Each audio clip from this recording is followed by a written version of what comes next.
ছদ্মনামের প্রয়োজন হয়েছিল মূলত আমি আসলে লেখক হওয়ার তাড়নাটা আমার যতটুকুন ছিল তার থেকে বড় তাড়না ছিল যে আমি অন্যায়ের বিরুদ্ধে কিছু বলতে চাই, আর লেখাটা তার একটা মাধ্যম।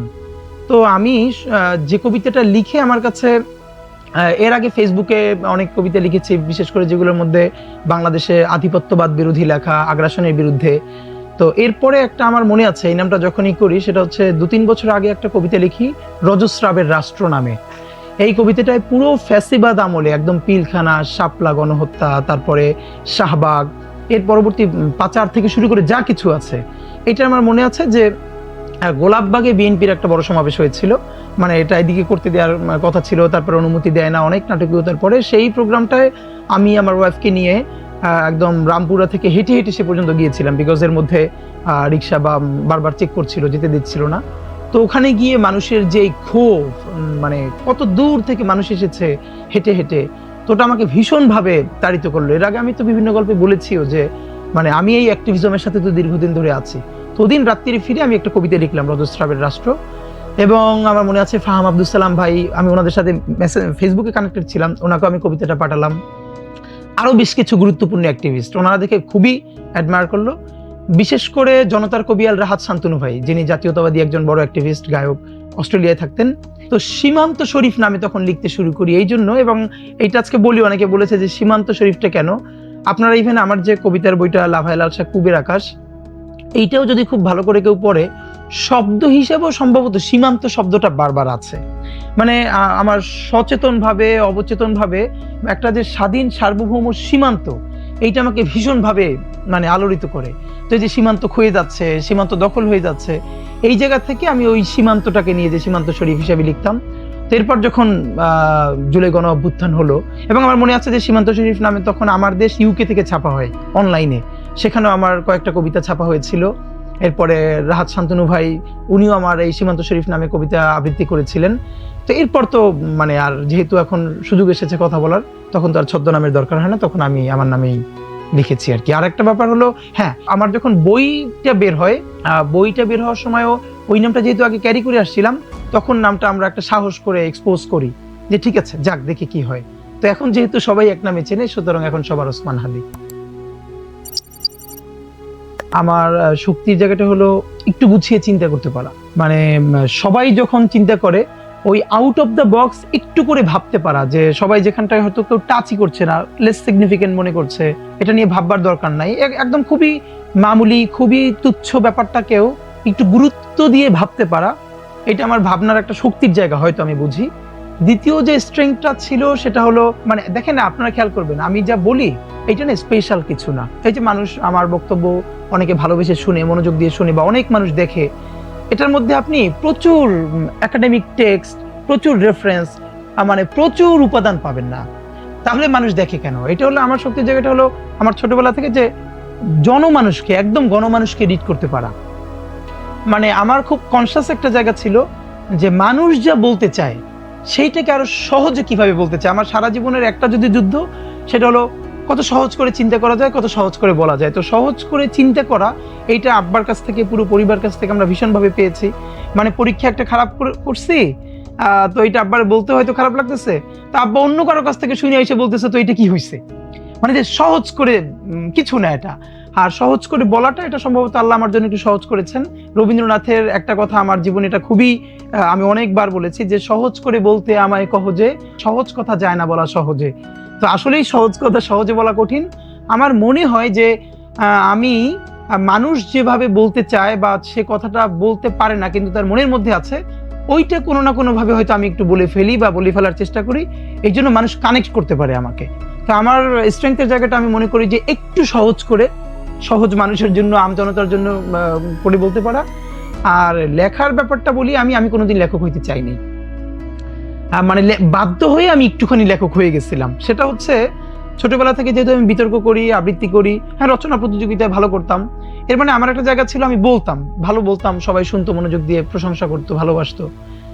একটা সময় এই বলাটা বন্ধ হয়ে গেছে ফেসিবাদের আমলে। এটা আমি বিভিন্ন গল্পতে বলেছি, ডিউডিএস এ যেতাম, সেখানে বিভিন্নভাবে মানে আমি কথা বলতে পারছিলাম না।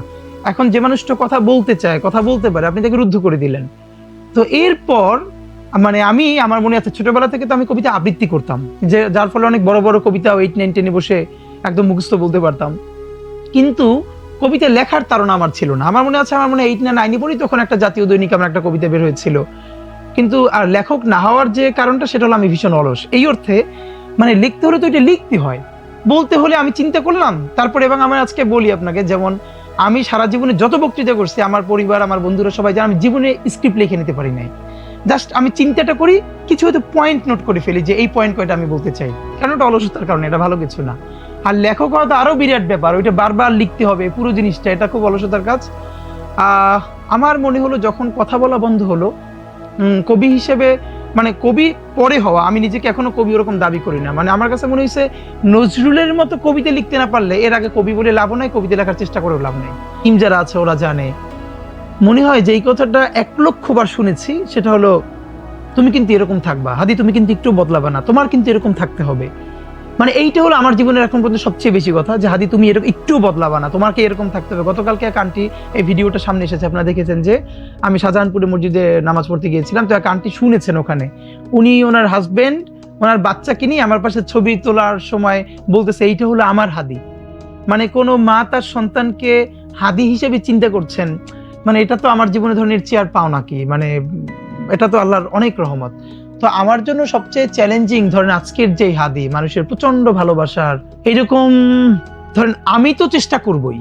তো আমি সবাইকে যেটা বলি, আপনাদের দায় হলো আমার জন্য প্রচন্ড দোয়া করা। আমি যত চেষ্টা করি, আল্লাহ যদি রহম না করেন তাহলে এরকম থাকা সম্ভব না।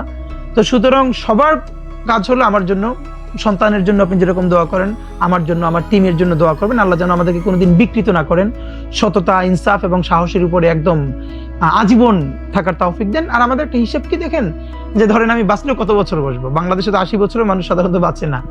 তো এই জীবনটা যদি ভালোবাসাময় হয়, মানে এর চেয়ে বড় অ্যাসেট আর কি। সুতরাং ওরকম থাকতে চাই। আপনাকে ফাঁকে আপনার প্রশ্নে সরাসরি বলা হচ্ছে, একটা কথা আছে না যে power corrupts and absolute power corrupts absolutely. ক্ষমতার একটা ট্রেন্ড হচ্ছে মানুষকে দুর্নীতিগ্রস্ত করে তোলে। ধরেন এখন তো আমি পাওয়ারলেস মানুষ, আমার ক্ষমতা নাই, আর সুতরাং আমার তো দুর্নীতি করবার বেশি স্কোপও নাই। এখন আমি ভালো অর্থেও ধরেন অনেস্ট, অথবা আমি সুযোগের অভাবেও অনেস্ট, দুটোই তো সত্য কথা। তা আমি যদি কখন এম্পাওয়ার্ড হই, আমার হাতে ক্ষমতা আসে, তখন যেহেতু ক্ষমতার একটাই হচ্ছে যে অ্যাবসলিউট পাওয়ার করাপ্টস অ্যাবসলিউটলি, মানুষকে দুর্নীতিগ্রস্ত করে তোলে। তা আমার জীবনের যেটা সুবিধা সেটা হলো ঠিক যেই কারণে মানুষ দুর্নীতি করে, আলহামদুলিল্লাহ ভীষণ একটা সামাজিক মর্যাদা এবং মানবিক মর্যাদার মধ্য দিয়ে বড় হয় আব্বা, মানে আমাদেরকে বড় করবার কারণে ওই ঘাটতিগুলো জীবনে নাই, যে এইটা খাই নাই, এইটা পড়ি নাই। আল্লাহ আমাদেরকে ভীষণ সম্মানের সাথে, প্রচুর প্রপার্টি নাই আমাদের, কিন্তু আল্লাহ ভীষণ সম্মানের জীবন দান করছে আমাদেরকে। সুতরাং ওই বোধটা আমাদের নাই, চিন্তাও নাই। কিন্তু আমি সেদিনকে একটা প্রোগ্রামে বলেছি, আপনাদের মাধ্যমে বলতে চাই, অনেকে আমাদেরকে বলেন কি, আমাদের বাংলাদেশের মানুষের একটা সমস্যা, আমরা যাকে বিশ্বাস করি অন্ধভাবে বিশ্বাস করি। মানে সেটা আমার সন্তানকে, আমার বাবা মাকে, আমার স্ত্রীকে, সবাইকে। তো প্লিজ আমরা যেন কাউকে অন্ধভাবে বিশ্বাস না করি। একটা চোখ দিয়ে ভীষণ বিশ্বাস করব, আর একটা চোখ তাকে ভালো রাখার জন্যই আমি তার উপরে সন্দেহ জারি রাখবো, নট নেসেসারিলি এটা খারাপ অর্থে, তাকে শুধরানোর জন্য। তো আমি সেদিনকে, আমাকে অনেকে বলে যে দেখো আমি আমার নিজের চেয়ে তোমাকে বিশ্বাস করি। আমি বলি প্লিজ এটা করেন না, আপনি বরং একদিকে বিশ্বাস করতে থাকেন, আর একদিকে আমাকে প্রশ্ন জারি করতে থাকেন, যাতে আমি সেই উত্তর আপনাকে দেই, এবং আমি যেন বুঝি যে মানুষ আমাকে বিশ্বাস করছে, সাথে সাথে আমার প্রতি কিন্তু তার নজরদারিও আছে। আমি যেন কোনোদিন বিকৃত হতে চাইলেও হতে না পারি। আপনারা সবাই মিলে এই সহযোগিতাটা করবেন। তো আপনাদের মাধ্যমে সবার কাছে দোয়া আছে, আল্লাহ যেন আমাদেরকে আমৃত্যু সত্তা, ইনসাফ এবং হকের উপরে রাখেন। আমি জন্মগ্রহণ করেছি ঝালকাঠি জেলার নলছিটি উপজেলায়, শহরেই, একটা মফস্বল শহর। 1 থেকে 3 পর্যন্ত পড়েছি নলছিটি শহরের মাদ্রাসায়, আব্বাজা খানের ভাইস প্রিন্সিপাল ছিলেন। এরপরে বাংলাদেশের একটা বড় মাদ্রাসা, ঝালকাঠি এনএস কামিল মাদ্রাসা, সংক্ষেপে নেসারাবাদ মাদ্রাসা বলে, খুবই কালচারালি মানে একটা ভালো মাদ্রাসা বাংলাদেশের। তো ওখানে আমি পড়ি এবং হোস্টেলে থেকে পড়ি। আমার বড় 2 ভাই ওখানে তখন পড়তেন। এবং আমি বলতে পারি যে আমার যে আজকে যতটুকুন বোঝাপড়া, কালচারাল গ্রুমিং, পলিটিক্যাল গ্রুমিং যা বলেন, মানে প্রথমত পরিবারে এটার দুর্দান্ত একটা গ্রুমিং এর জায়গা ছিল, আর এটাকে বিকশিত হওয়ার জায়গা তৈরি করে দিয়েছিল আমার সেই প্রাণের ক্যাম্পাস ঝালকাঠিতে। এখন আর ওই অবস্থায় নাই ওই প্রতিষ্ঠান, কিন্তু অসাধারণ ছিল তখন, অসাধারণ। তো এই সুযোগটা পেয়েছিলাম। আর লেখালেখি বলতে ধরেন আমি যেটা করেছি, আমি ছোটবেলা থেকে আমার মনে আছে 2-3 থেকেই প্রচুর সাংস্কৃতিক অনুষ্ঠানে অংশ নিতাম। এরপরে জাতীয় শিক্ষা সপ্তাহ, ইসলামিক ফাউন্ডেশন, শিক্ষা মন্ত্রণালয় থেকে বাংলাদেশে তখন প্রচুর সাংস্কৃতিক প্রতিযোগিতা হতো। প্রথমে যেমন কবিতা, বক্তৃতা, বিতর্ক, রচনা প্রতিযোগিতা, এগুলোতে প্রথমে উপজেলা পর্যায়ে, তারপরে জেলা, বিভাগ, ঢাকা পর্যন্ত আনা হতো। আমার মনে আছে আমি ছোটবেলা থেকে এরকম আমার উপজেলা, জেলা, বিভাগে ফার্স্ট হয়ে ঢাকা পর্যন্ত আমি অনেকগুলো প্রোগ্রাম এসেছি, কবিতায়, বক্তৃতায়, বিতর্কে, এবং আলহামদুলিল্লাহ আমি জাতীয় পর্যায়ে বেশ কয়েকবার প্রথম পুরস্কারও পেয়েছি বিভিন্ন ইসে। তো এই কারণে এই যে একটা জার্নি, আর আমার একটা সুবিধা ছিল, একে তো আমি মাদ্রাসার ছাত্র, সুতরাং এই জায়গাটা আমি জানতাম ইন্টার পর্যন্ত। আর আমি যাদের সাথে এসে প্রতিযোগিতায় কম্পিট করতাম, আমার মনে আছে ঢাকায় যখন আসতাম তখন তো আমার সাথে কম্পিট করতে কেউ ভিকারুন্নেস স্যার, কেউ মতিঝিল আইডিয়ালের, ঢাকার অন্য কেউ রাজশাহীর। তো তাদের কাছ থেকেও তো আমি শিখবার চেষ্টা করতাম। তা আমার নিজের সীমানা পাড়িয়েও আমি অন্যের সাথে যে মিশতে পারতাম, এইটা আমার জন্য আলহামদুলিল্লাহ একটা বড় লার্নিং এর জায়গা ছিল। আর কিভাবে যেন আল্লাহ আমাকে একটা জিনিস দিছে, সেটা হলো আমি মানে আর্টিফিশিয়ালি না ন্যাচারালি মানুষের সাথে মিশতে পারি, এবং 5 মিনিট কারোর সাথে মিশলে সে আমার আপন মনে করতে পারে। এটা আর্টিফিশিয়ালি না, এটা আমার যার সাথে মিলে তারা মনে করে। তো এটা আমার জীবনে হেল্প করছে আমাকে গ্রো করতে। প্রথম কথা হলো সোশ্যাল মিডিয়ার ফিডব্যাক তো অফকোর্স গুরুত্বপূর্ণ। যেমন আমি যেটা একটু আগে বলেছি যে আমার যে একটা কবিতাটা যেটা দেখে যাদেরকে আমি খুব মনে করি, যারা ভালো ক্রিটিক করেন, ওনারা যখন বললো যে তোমার এই কবিতাটা বেশ সুন্দর হয়েছে, অফকোর্স এটা আমি ইন্সপায়ার্ড হয়েছি। এরকম আরো বেশ কিছু গুরুত্বপূর্ণ মানুষ ওনারা আমাকে টেক্সট করে বলেছেন যে তুমি লেখালেখি চালিয়ে যাও। এরপর তো অনেক ধরনের মন্তব্য আসে, কিন্তু আমার একটা হিসেব কি, আমি আবারও বলি যে আমি কোনোদিন লেখক হওয়ার জন্য লেখক হইতে চাই না, এখনো চাই না। আমার একটা আন্দোলন আছে, আমার একটা সংগ্রাম আছে, তুলতে পারছিলাম না। তো একটা কনসাস লড়াই, যেখানে মুসলমানের কালচারকে তো বাংলাদেশে কালচারাল মাইনরিটি বানিয়ে ফেলা হয়েছে। মানে আপনি এখানে যতবার বলবেন 90% মুসলমান, আপনি রিড করবেন 90% উইথ 9% পাওয়ার। মানে বাংলাদেশের কোন এস্টাবলিশমেন্টে আপনারা কিন্তু মুসলিম আইডেন্টিটি ধারণ করে আপনি চলতে পারবেন না। তো এই বুঝটা বুঝবার কারণে আমরা যখন দেখলাম পলিটিক্যাল লড়াই খুব কঠিন হয়ে যাচ্ছে, ঢাকাতে 2022 সালে সর্বপ্রথম আমি এবং আমার বন্ধুরা ঈদের মিছিল শুরু করলাম চাঁদরাতে। আমার মনে আছে, কারণ আমরা ইতিহাস পড়তে গিয়ে দেখেছিলাম মুঘল আমলে আরো বিভিন্ন সময় চাঁদরাতে দারুণ মিছিল হতো, আনন্দ হতো, সব নাই হয়ে গেছে। সেগুলোকে কিভাবে নষ্ট করে দিয়ে, ধ্বংস করে দিয়ে অন্য জিনিস ঢুকানো হয়েছে। এবং আমরা যখন শৈশবে ছোট ছিলাম, মনে আছে চাঁদ দেখে আমরা মসজিদের সামনে থেকে বাচ্চারা মিছিল করতাম, অনেক আনন্দ হতো। এরপরে আমার মনে আছে যে আমরা রামপুরা, মিরপুরে একই সাথে চাঁদরাতে ঈদের মিছিল একটা ইভেন্ট করলাম। এত দারুণ সাড়া পেলাম, ওই বছরে ঢাকার বাইরে আমাদের ওই ইভেন্টের 10টা জেলায় প্রোগ্রাম হলো। পরের বছর আরো বড় করে হলো, এবং এরপর তো 24 হওয়ার পরে আমরা শিল্পকলা একাডেমির সামনে করলাম।